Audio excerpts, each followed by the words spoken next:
চল্লিশোর্ধ্ব জীবন মানেই অভিজ্ঞতার বিশাল ভাণ্ডার। আচ্ছা, এই বয়সে পৌঁছে নিজের মধ্যে কিছু পরিবর্তন এসেছে কি? নিজের কাছে করা এই প্রশ্নের জবাব নিজেই দিলাম। এতটা বছর পর্যন্ত নিজের পরিবার, পরিজন ও নিকটাত্মীয়দেরকে নিজের সমস্ত সময় আর ভালোবাসা বিলিয়ে দিয়েছি। প্রিয়জনের পছন্দে নিজেকে গড়েছি। নিজের দিকে তাকানোর কোনো ফুরসতই পাইনি। নিজস্বতা বলে যে কিছু একটা যে আছে তা প্রায় ভুলেই গিয়েছিলাম। এখন নিজেকে কিছুটা সময় দিচ্ছি এবং নিজেকে সামান্য ভালোবাসতে শুরু করেছি। কারণ যতক্ষণ শ্বাস ততক্ষণই আস। আজকাল আমি ফুটপাতের শাকসবজি বা ফল বিক্রেতার সাথে দর কষাকষি করি না। কারণ আমি বুঝতে শিখেছি 2-4 টাকা বেশি খরচ হলে আমি অতি দরিদ্র হয়ে যাব না, কিংবা এই 2-4 টাকা বাঁচিয়ে আমি বিশাল ধনী হয়েও যাব না। বরং 2-4 টাকা বেশি রোজগারের আশায় যে বিক্রেতা মাথার ঘাম পায়ে ফেলছে, সে সামান্য লাভবান হলে হয়তো তার বাচ্চারা একবেলা ভালো করে খেতে পারবে। হয়তোবা সে তার সন্তানের স্কুল কলেজের বেতন দিতে পারবে, কিংবা বই খাতা কিনতে পারবে। আজকাল রিক্সা থেকে নেমে রিক্সা চালকের কাছ থেকে ভাঙতি টাকাটা ফেরত নিতে আর অপেক্ষা করি না।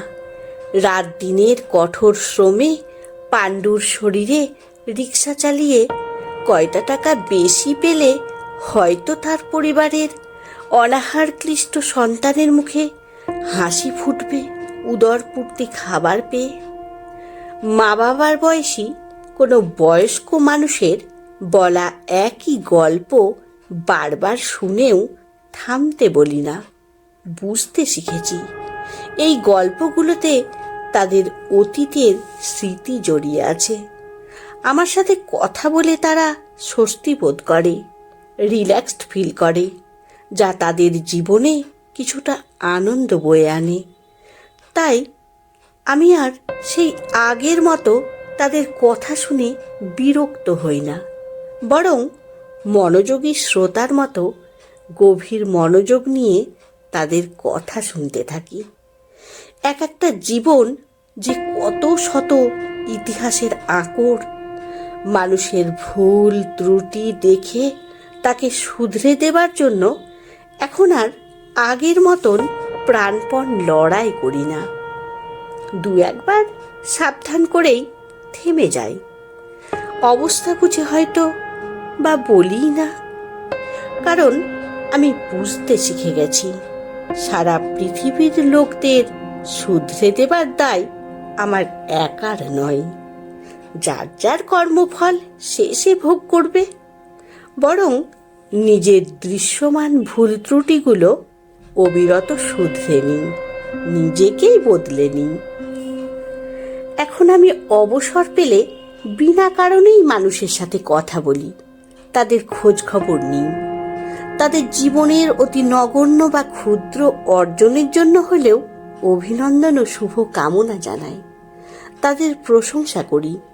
এতে তারা যে আনন্দ পায়, সেই আনন্দে আমি নিজেও আনন্দিত হই। আমাকে কেউ অবজ্ঞা করলে আমি আর আগের মতো অপমানিত বোধ করি না। বিশেষ করে যারা উদ্দেশ্য প্রণোদিত হয়ে অপমান করার চেষ্টা করে, বহু দূরে সরে যায় তাদের থেকে। আমি বুঝি তারা হয়তো আমার মূল্য বুঝতে না পেরে আমায় হেলা করছে, কিন্তু আমি তো জানি আমার কাছে আমি অমূল্য। আমার অভিজ্ঞতা, আমার অর্জন এবং আমার প্রাপ্তি কোনোটাই ফেলনা নয়। 40 বয়সে এসে আমি এখন নিজেকে মূল্যায়ন করতে শিখেছি। আজকাল আমাকে কেউ আবেগী বললে মন খারাপ করি না, কারণ আমি বুঝি যে এই আবেগের অনুভূতিগুলোই আমাকে মানুষ করে তুলেছে। আমি আবেগী বলেই আমি মানুষ, রোবট নই। আমার মানবিক বোধ আছে, আত্মসম্মানের সাথেই মানবিক কাজে তাই নিজেকে নিয়োজিত করে বিলিয়ে দিতে চাই। এখন আর নিজের ইগোকে আঁকড়ে ধরে থাকি না। জেনে গেছি যে ইগো মানুষকে বড্ড একা করে ফেলে, বরং ইগো ত্যাগ করলে সম্পর্কগুলো সুন্দর হয়ে ওঠে। আবার যারা ইগোর কারণে আমাকে কষ্ট দিতে চায় তাদেরকে তাদের মতোই থাকতে দিই। কারণ আমি বুঝে গেছি যারা অকারণেই আমার সাথে দুর্ব্যবহার করছে তারা তাদেরই মানসিক দৈন্যতার বহিঃপ্রকাশ ঘটাচ্ছে। অন্যের অমূলক দুর্ব্যবহারের ভার আমি কেন বহন করব? তাদের অন্যায় আচরণের বলি আমি কেন হব?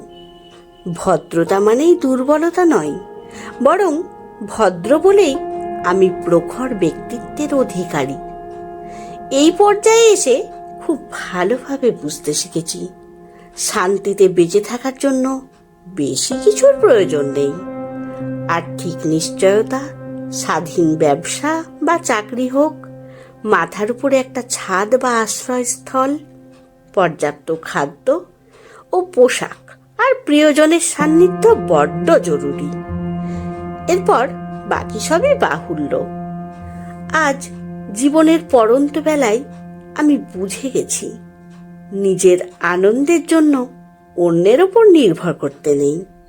আমার আনন্দ আর সুখ আমার নিজের কাছেই। আমার নিজস্ব দৃষ্টিভঙ্গির উপরে তা অনেকটাই নির্ভর করে। পজিটিভ দৃষ্টিভঙ্গি নিয়ে আমি সব কিছু বিবেচনা করি। মহান সৃষ্টিকর্তার কাছে সুস্থতা আর নিয়ামত রাজির জন্য শুকরিয়া জানিয়ে অনন্তে লীন হয়ে যায়। সেই তো পরম সুখ। প্রতিটি নতুন দিনকে আমি আমার জীবনের শেষ দিন মনে করে বাঁচি। তাই প্রতিটি নতুন মুহূর্তকে মূল্যবান মনে করে জীবনকে উপভোগ করি। অর্থাৎ অতীতের স্বর্ণালী স্মৃতিকে ধারণ করে আমি বর্তমানেই বেঁচে থাকি।